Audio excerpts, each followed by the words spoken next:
The President of the United States of America just made a bold claim. They're going to get rid of almost all immigration inside of the USA. We're about to see a major shift here between what the policy was in the last couple of years, actually the last few decades, and what it stands right now. Now, watch this video about immigration.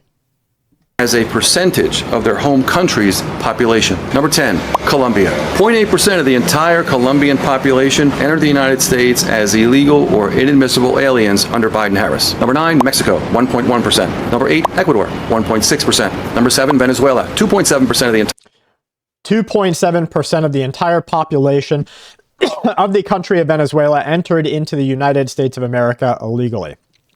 Now, as we jump forward, Nicaragua, 6.5%. 5% of the entire Nicaraguan population entered the United States as illegal or otherwise inadmissible aliens during the Biden-Harris administration.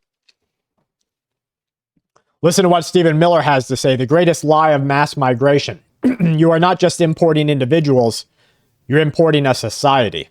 There's no magic transformation that occurs when failed states cross borders. At scale, he says, migrants and their descendants recreate their condition, recreate terror and their broken homelands. Why wasn't the president's first thought, wow, maybe I should reconsider deploying military troops in the nation's capital or in any city? After a National Guard's person's life was lost because of terror that was instigated by political ideology, this person sits up here and says, why wasn't the president's first thought to not send out the National Guard? An individual have flown across the country to target law enforcement officers in Washington, D.C. And, the answer is likely no. So why wasn't the president's first thought, wow, maybe I should reconsider deploying military troops in the nation's capital or in any city? What these people have a great way of doing is blaming the victim. They never want to take blame for the perpetrator or the predator. And in fact, when the predator gets caught, they want to make sure that all of the predator's rights are upheld in a court of law. They want them to have all of the rights of an American innocent victim. But instead, they blame the victim, which is exactly what you just saw.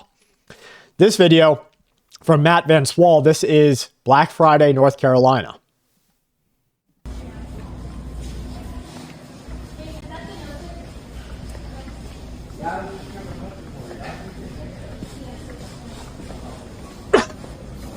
Excuse me, I got a catch there. You can see from that video, Black Friday is not what it used to be. It used to be an event in which tons of consumers lined up at the doors of these multinational corporations, and they spent all the money that they didn't have, but now all that money is gone. So what you're going to see from these corporations is they're in fact going to start charging you more to make up for the loss in profit they would have otherwise made during the holiday season. Good the economy is doing, so I wanted to give you a little a take on what we got here for dessert at the Wegmans. Let me spin it around. You can get a tray of Italian cookies. It's not too big, maybe the size of my hand. And the price is $42. That's very cool. I can. Cocktail. Pretty good size portion. What is that? 4, 8, 12, like 30 shrimp. So maybe 25. And the price tag is... That says 40 count there. $65, like $1.25 a shrimp, is absolutely crazy. Yeah, well, let's start with the baseline. Okay, no one is entitled to a student visa to enter the United States. No one. It's not a constitutional right. It's not a law. We every day, consular officers on the ground in face-to-face interviews are denying people visas for all kinds of reasons, because we think you're going to overstay, because we think your family member is a member of a drug ring, whatever it may be. We deny visas every day all over the world. No one's entitled to a visa. Let's start with that, because I hear some of this reporting out there, like if somehow you're allowed to have a visa unless we can come up with a reason why you shouldn't have one. That's not true. The burden of proof is the other way. Now, well, that's absolutely right from Secretary Marco Rubio. And it doesn't take the eye injury that I have. I've got a subconjunctival basically an eye injury in which I had a hemorrhage right in the white side of my eye. It's very common, but I probably sneezed or picked something up, or I got too Alex Jones mad about all of these crazy things that are happening here, literally bursted a blood vessel. So what we are seeing is an absolute maddening change inside the United States of America, and it doesn't take an injured eye or two healthy ones to see that the direction that we are going is about to be off the edge of a cliff. The United States of America and South Korea just dropped their war games. North Korea flipped out. State media there claimed that the drills were nothing but American intimidation. South Korea offered talks last week. They said drawing a clear border would be an intelligent move. This is an American reminder to the Asian region that they are ready to take on China and North Korea. Very productive meetings, but I want to start by saying after those meetings, myself and my team were notified that 2 National Guardsmen have been shot in Washington, D.C., critically wounded. The shooter shot in a cowardly, dastardly act, targeting the best of America, heroes willing to serve in Washington, D.C., serve for people they don't know and they've never met, because they love their country and their capital and their community. They were willing to do dangerous things others were not, because they love their fellow Americans. Someone decided. What's this guy in the background doing, trying to get the attention of the other individual? Tapping him on the shoulder. Definitely keeping an eye out over here on this region. Maybe they see something that was worth noting. Dangerous thing to add 500 additional troops, National Guardsmen, to Washington, D.C. This will only stiffen our resolve. I told you that this was exactly what they were waiting for. As soon as you saw an event like this take place in which the rhetoric of political sides actually drew people into violent actions in the streets of the United States of America, don't think for a minute that that's not what the game plan was.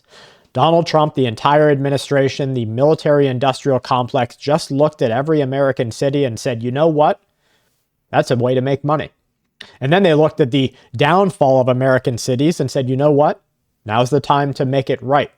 They're seeing these problems with taxes and immigration and all these other issues, including a violent side of our politics that is now becoming common knowledge. So I expect this to not just be the beginning. I expect us to see a whole bunch more where this is concerned in the next couple of weeks.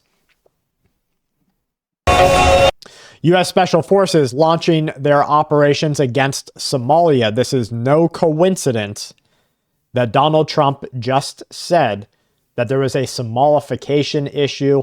Stephen Miller mentioned that. Donald Trump said that they were getting rid of all of the Somali tax fraud and immigration fraud that was taking place inside of the United States of America. It is definitely no coincidence that U.S. Special Forces are underway in the carrying out of special operations in the mountainous regions of Somalia. Trump says that all payments, all subsidies to the country of South Africa will cease. The government there, he concludes, will not address horrific human rights abuses that are being sent out against descendants of Dutch settlers. To put it bluntly, he says, they're killing a certain demographic. And randomly, they're allowing their farms to be taken from them. He says this is the worst of the worst. South Africa has demonstrated to the world they are not a country worthy of membership anywhere. And the USA will stop all payments and subsidies to them. This is effective immediately.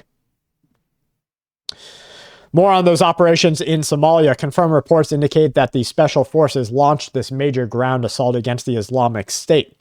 Intense fighting was seen and heard and captured on video.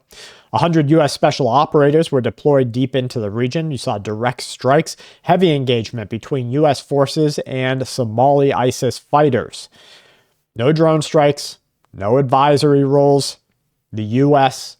put people in the air to and on the ground to take these people out. So I can see that the United States of America is definitely gearing up for the next big conflict. And I think it's going to be both multinational, and here at the homeland. That's probably one of the biggest concerns to me, because as soon as we get a fight here at the homeland, the American people are actively involved. Thank you guys for watching Full Spectrum Survival on YouTube. Make sure you check back at 2 p.m. this afternoon for more headlines from America and around the world. From my family to yours, stay safe.